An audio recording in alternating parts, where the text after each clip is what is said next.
And next in our panoply of middle-class people, no, just kidding.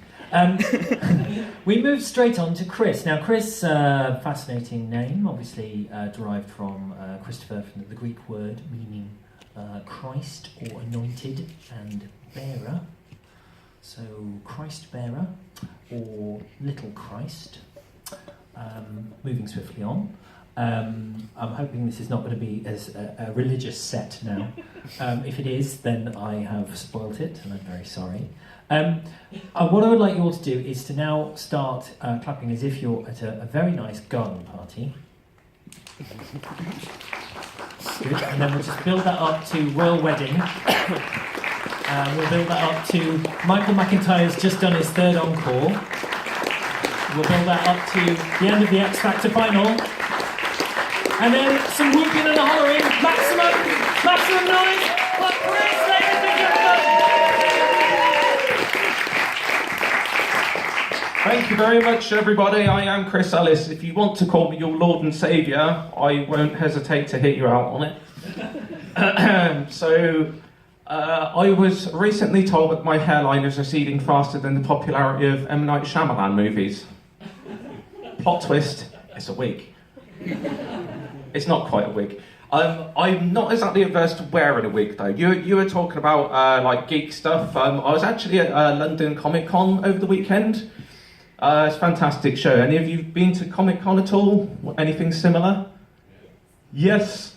So I was on the grass with a few mates, and there was just all sorts going on. People dancing around, costumes, all sorts of wacky costumes. I saw a group of furries.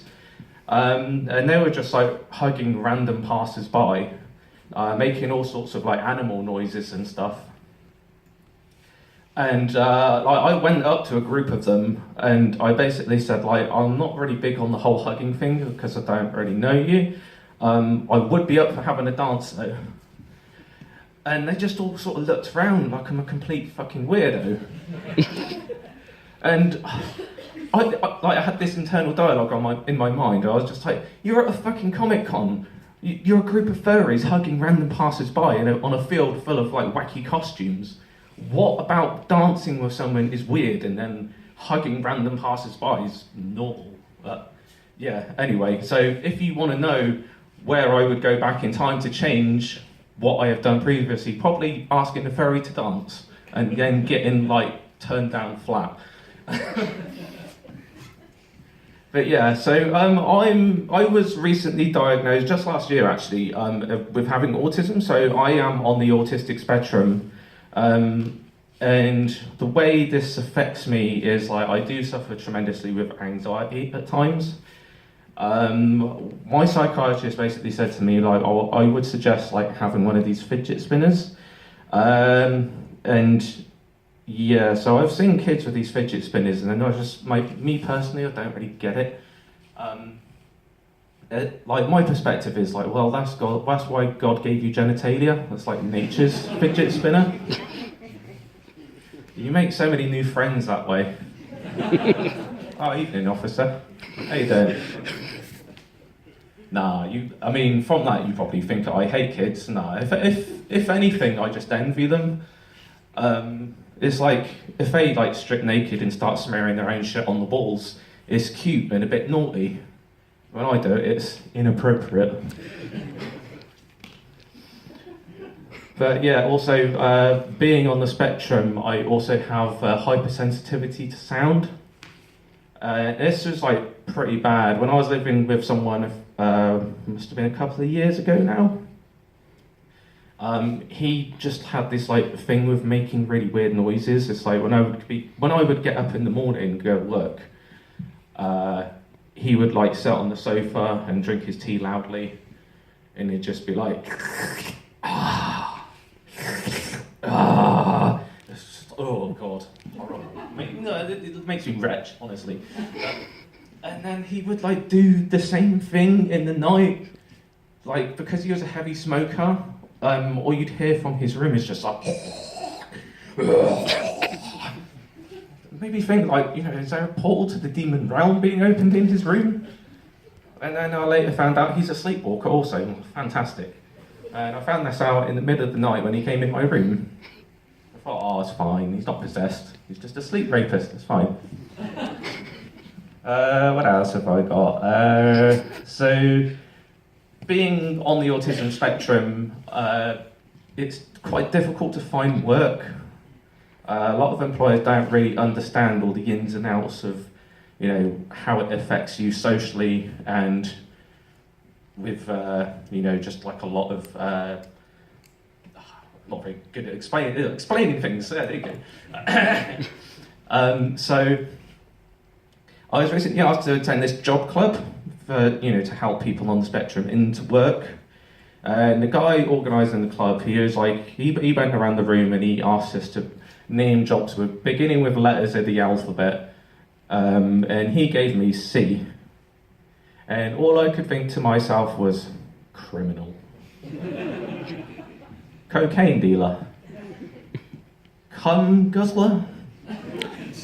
Oh, carpentry, fuck. But yeah, also he had a lot of long, boring anecdotes that don't really go anywhere. Kind of reminded me of a time that I booked into a B&B in Wales and I thought I found a fiver under the bed, but it was just a piece of paper. Moving on. So I'm not really in any rush to get back into full-time work again, because when I was in full-time work, as some of you don't know, I suffer pretty badly with nosebleeds and stuff.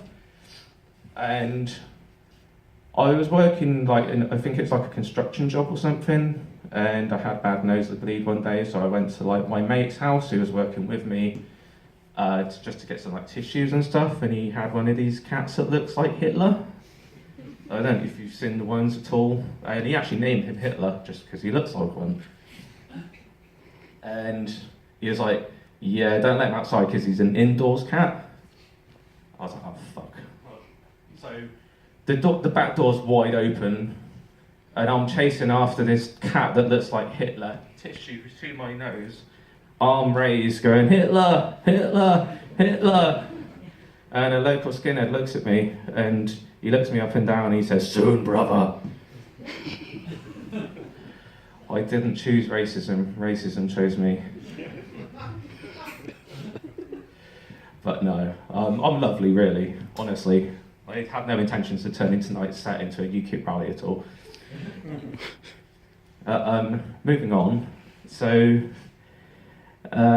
recently, as of a few months ago, I was seeing someone in Birmingham. I was seeing a girl in Birmingham. And as you can imagine, relationships for neurotypical people on the autism spectrum is particularly difficult just because generally men are very direct and women by their nature are indirect, which is fine, but of course with autistic people you have to be very direct, so it makes it very difficult to read social situations. So we went to a club in Birmingham, and this guy came up to us, and he was a really friendly guy, and he was like, oh, excuse me guys, would you like any drugs at all? And we went, oh, no thank you, mate, that's kind of you to offer those. Like, no